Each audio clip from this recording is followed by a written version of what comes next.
Dear students, welcome back to 29th session of second semester class. Today we are going to talk about the contributions given by Gandhiji in the development of the downtrodden caste or the underprivileged sections. The content has been prepared by Sunil K, who is working as assistant professor and heading the Department of Sociology at Government College for Women, Kolar. Let us try to understand the history of Mohandas Karamchand Gandhi. Everybody knows Mohandas Karamchand Gandhi was born on October 2nd in 1869 in Porbandar, and parents were Karamchand Uttamchand Gandhi and mother Putali Bai. He had his early education in Rajkot. Then he graduated from Samaldas College at the pre-university level, and then he attained his barrister at law from London. He started as a practicing lawyer in Rajkot in the year 1891. ಎಲ್ಲರಿಗೂ ತಿಳಿದಿರೋ ಹಾಗೆ ಮೋಹನ್ ದಾಸ್ ಕರಮ್ಚಂದ್ ಗಾಂಧೀಜಿಯವರು October 2, 1869ರಲ್ಲಿ ಗುಜರಾತ್ನ ಪೋರ್ಬಂದರ್ನಲ್ಲಿ ಜನಿಸಿದಂಥವರು. ಇವರ ತಂದೆ ಕರಮ್ಚಂದ್ ಉತ್ತಮ್ಚಂದ್ ಗಾಂಧಿ ಮತ್ತು ತಾಯಿ Putlibai.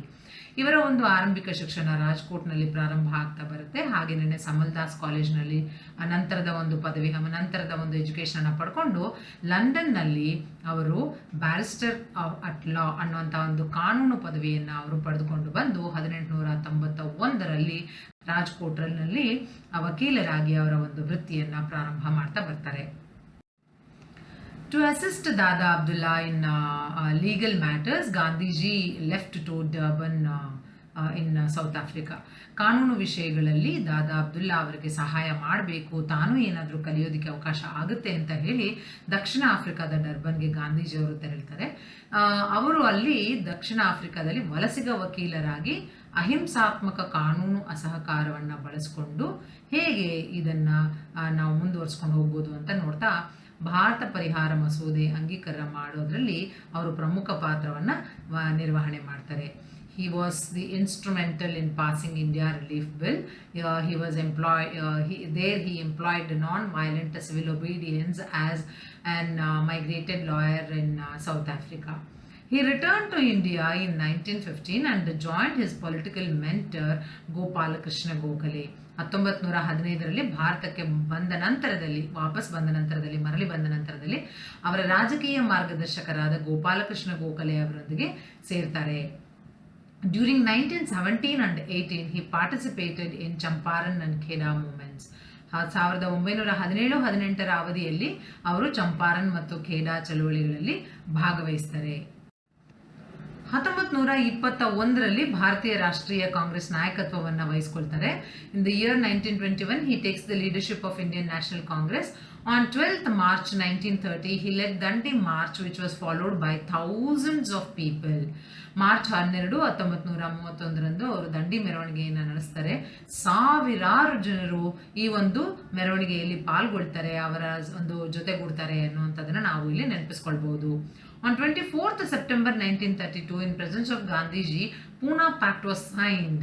Ambedkar and Madan Mohan Malviya also signed the record.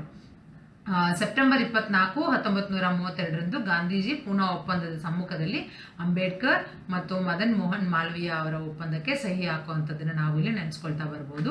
Gandhiji called Dalits as Harijan and also circulated a paper in the same title and declared that equality to untouchables is a part of national movement. ರಾಷ್ಟ್ರೀಯ ಚಳುವಳಿಯ ಒಂದು ಭಾಗ ಅಸ್ಪೃಶ್ಯರಿಗೆ ಸಮಾನತೆಯನ್ನು ತರಿಸ್ಕೊಡುವಂಥದ್ದು ಅನ್ನುವಂತಹ ಒಂದು ವಿಚಾರವನ್ನು ಅವರು ಮಂಡನೆ ಮಾಡ್ತಾ ಬರ್ತಾರೆ. ಗಾಂಧೀಜಿಯವರು ದಲಿತರನ್ನ ಹರಿಜನರು ಅಂತ ಕರೀತಾರೆ.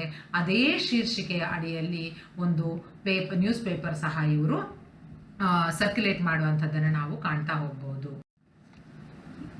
Later, Gandhiji, how he led the national movement, everything we will try to understand. Gandhiji was a prominent leader of Indian independence movement in British ruled India. ಗಾಂಧೀಜಿಯವರು ಬ್ರಿಟಿಷ್ ಆಳ್ವಿಕೆಯ ಭಾರತದಲ್ಲಿ ಭಾರತೀಯ ಸ್ವತಂತ್ರ ಚಳುವಳಿಯ ಪ್ರಮುಖ ನಾಯಕತ್ವವನ್ನು ವಹಿಸ್ತಾರೆ.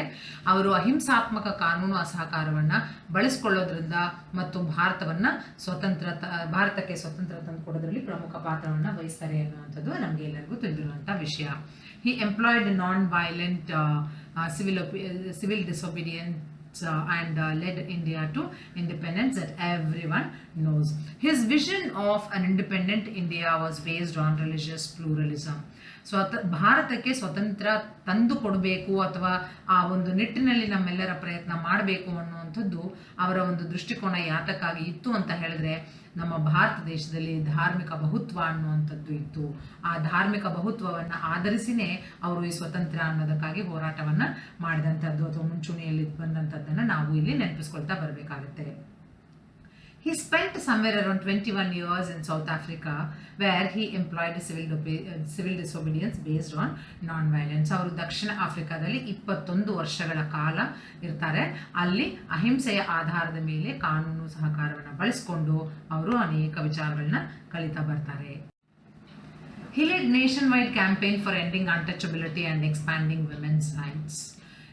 ಅಸ್ಪೃಶ್ಯತೆಯನ್ನ ಕೊನೆಗಾಣಿಸಬೇಕು ಅನ್ನೋ ಒಂದು ಉದ್ದೇಶದಿಂದ ಮಹಿಳೆಯರ ಹಕ್ಕುಗಳನ್ನು ವಿಸ್ತರಣೆ ಮಾಡಬೇಕು ಅನ್ನುವಂತಹ ಒಂದು ವಿಚಾರವನ್ನು ತೆಗೆದುಕೊಂಡು ರಾಷ್ಟ್ರವ್ಯಾಪಿ ಅಭಿಯಾನವನ್ನು ಅವರು ನಡೆಸ್ತಾ ಬರ್ತಾರೆ. ಇದಕ್ಕಾಗಿ ಅನೇಕ ಜನರು ಇವರ ಒಂದು ಬೆಂಬಲಕ್ಕೆ ನಿಲ್ತಾ ಬರ್ತಾರೆ ಅನ್ನುವಂಥದ್ದನ್ನು ನಾವು ನೋಡ್ತಾ ಬರ್ಬೋದು. He regarded untouchability as a blot on Hindu society and wanted to remove from Indian society and religion. ಅಸ್ಪೃಶ್ಯತೆಯನ್ನ Hindu ಸಮಾಜಕ್ಕೆ ಇರುವಂತಹ ಒಂದು ಕಳಂಕ ಅಂತ ಇವರು ಪರಿಗಣನೆ ಮಾಡ್ತಾರೆ. ಭಾರತೀಯ ಸಮಾಜದಿಂದ ಮತ್ತು ಧರ್ಮದಿಂದ ಈ ಒಂದು ಕಳಂಕವನ್ನು ತೆಗೆದು ಹಾಕಬೇಕು ಅನ್ನುವಂತಹ ಒಂದು ನಿರ್ಧಾರವನ್ನು ಅವರು ತೆಗೆದುಕೊಂಡಿರ್ತಾರೆ. Gandhiji strongly believed that education and temple entry would reduce the social inequalities. That is why he started various movements in relation to these aspects. ಶಿಕ್ಷಣ ಮತ್ತು ದೇವಾಲಯಕ್ಕೆ ಪ್ರವೇಶವನ್ನ ಮಾಡುವಂಥದ್ದು ಸಾಮಾಜಿಕ ಅಸಮಾನತೆಗಳನ್ನು ತೊಡೆದು ಹಾಕೋದಕ್ಕೆ ಸಾಧ್ಯ ಆಗತ್ತೆ ಅಥವಾ ಅದರಲ್ಲಿ ಇದರ ಒಂದು ಪಾತ್ರ ಹೆಚ್ಚು ಇರುತ್ತೆ ಅಂತ ಗಾಂಧೀಜಿ ಬಹಳ ಬಲವಾಗಿ ನಂಬಿದ್ರು. ಹಾಗಾಗಿ ಅವರು ಅನೇಕ ಚಳುವಳಿಗಳನ್ನು ಮಾಡ್ತಾ ಬಂದರು. ಆ ಚಳುವಳಿಗಳು ಎಲ್ಲ ಜನರ ಒಂದು ಬೆಂಬಲವನ್ನ ಪಡ್ಕೊಳ್ತು ಅಂತ ನಾವು ಇಲ್ಲಿ ತಿಳ್ಕೊಳ್ತಾ ಬರಬಹುದು. In Young India Journal, he repeatedly said that if Dalits has to progress in India, all the civic communities should be open to them as well. ಇದು ಬಹಳ ಪ್ರಮುಖವಾಗಿ ಅವರು ಹೇಳುವಂಥದ್ದು. ಎಲ್ಲಿ ಯಾವುದೇ ಒಂದು ರಾಜ್ಯದಲ್ಲಿ ಅಥವಾ ದೇಶದಲ್ಲಿ ಆಗಿರ್ಬೋದು, ಅದು ಪ್ರಮುಖವಾಗಿ ಭಾರತದಲ್ಲಿ ದಲಿತರ ಒಂದು ಪ್ರಗತಿ ಕಾಣಬೇಕು ಅಂತ ಹೇಳಿದ್ರೆ ಎಲ್ಲ ರೀತಿಯ ನಾಗರಿಕ ಸೌಲಭ್ಯಗಳನ್ನು ಎಲ್ಲರಿಗೂ ಅವಕಾಶ ಮಾಡಿ ಕೊಡಬೇಕು ಅನ್ನುವಂತಹ ಒಂದು ವಿಚಾರವನ್ನು ಅವರು ಯಂಗ್ ಇಂಡಿಯಾ ಜರ್ನಲ್ನಲ್ಲಿ ಹೇಳಿಕೆಯನ್ನು ಕೊಡ್ತಾ ಬರ್ತಾರೆ. ಅಸ್ಪೃಶ್ಯತೆಯನ್ನು ನಿರ್ಮೂಲನೆ ಮಾಡುವಂತಹ ಒಂದೇ ಒಂದು ಕಾರಣಕ್ಕಾಗಿ ಮೂಲಭೂತವಾಗಿ ಗಾಂಧೀಜಿ ಮತ್ತು ಅಂಬೇಡ್ಕರ್ ಅವರು ಒಂದು ಉದ್ದೇಶವನ್ನು ಇಟ್ಕೊಂಡು ಹೋರಾಟ ಮಾಡುವಂಥದ್ದನ್ನು ನಾವು ಕಾಣ್ತಾ ಬರ್ತೇವೆ. Fundamentally Gandhiji and Ambedkar sailed in the same boat for fighting for the same cause of eradicating untouchability. He says that heart of the nation lies in villages to save the importance villages, so give importance for Gram Swaraj. India is considered to be a pool of villages. That is why rural development is also most important. That is why Gram Swaraj has to be given more importance. That is the concept given by Mahatma Gandhiji. Bharat ರಾಷ್ಟ್ರ ಅನ್ನುವಂಥದ್ದು ಅನೇಕ ಗ್ರಾಮಗಳ ಒಂದು ಒಕ್ಕೂಟ ಅಂತಲೇ ನಾವೆಲ್ಲ ಅರ್ಥೈಸ್ಕೊಳ್ತಾ ಬರ್ಬೋದು. ಗ್ರಾಮ ಸ್ವರಾಜ್ಯಕ್ಕೆ ಹೆಚ್ಚು ಹೆಚ್ಚು ಪ್ರಾಮುಖ್ಯತೆಯನ್ನು ಆದ್ಯತೆಯನ್ನು ನೀಡಿದಂತಹ ಸಂದರ್ಭದಲ್ಲಿ ಭಾರತ ಹೆಚ್ಚು ಹೆಚ್ಚು ಉನ್ನತಿಯನ್ನು ಕಾಣುತ್ತೆ ಅಂತ ಇವರು ಹೇಳ್ತಾ ಬರ್ತಾರೆ. ಈ ಎಲ್ಲ ಪ್ರಯತ್ನಗಳ ಮೂಲಕ ಅಸ್ಪೃಶ್ಯತೆಯನ್ನು ನಿವಾರಣೆ ಮಾಡೋದಕ್ಕಾಗಿ ಅವರು ಹೋರಾಟವನ್ನು ಮಾಡ್ತಾರೆ, ಸ್ವತಂತ್ರಕ್ಕಾಗಿ ಹೋರಾಟ ಮಾಡ್ತಾರೆ. ಈ ಎಲ್ಲ ಪ್ರಯತ್ನಗಳ ಮೂಲಕ ನಾವು ಅರ್ಥೈಸ್ಕೊಳ್ಳೋದು ಏನು ಅಂದರೆ ಇವರ ಪಾತ್ರ ಸೀಮಾಂತೀಕರಣಗೊಂಡಂತಹ ಒಂದು ಸಮೂಹಗಳನ್ನು ರಾಷ್ಟ್ರದ ಮುಖ್ಯವಾಹಿನಿಗೆ, ಸಮಾಜದ ಮುಖ್ಯವಾಹಿನಿಗೆ ತೆಗೆದುಕೊಂಡು ಬರೋದಕ್ಕೆ ಇವರು ಮಾಡಿದಂತಹ ಒಂದು ಕೊಡುಗೆ ಅಂತಲೇ ನಾವು ಇಲ್ಲಿ ಅರ್ಥ ಮಾಡ್ಕೊಳ್ತಾ ಬರ್ಬೋದು. The downtrodden caste were given the importance in order to see the development among their community as well. Ultimately, it is the saddest information that Gandhiji was assassinated on January 30th, 1948.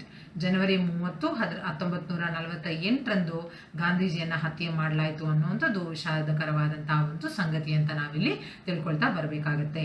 Dear students, let us talk about another concept in the next class. For the day, we shall close the class over here. Thank you.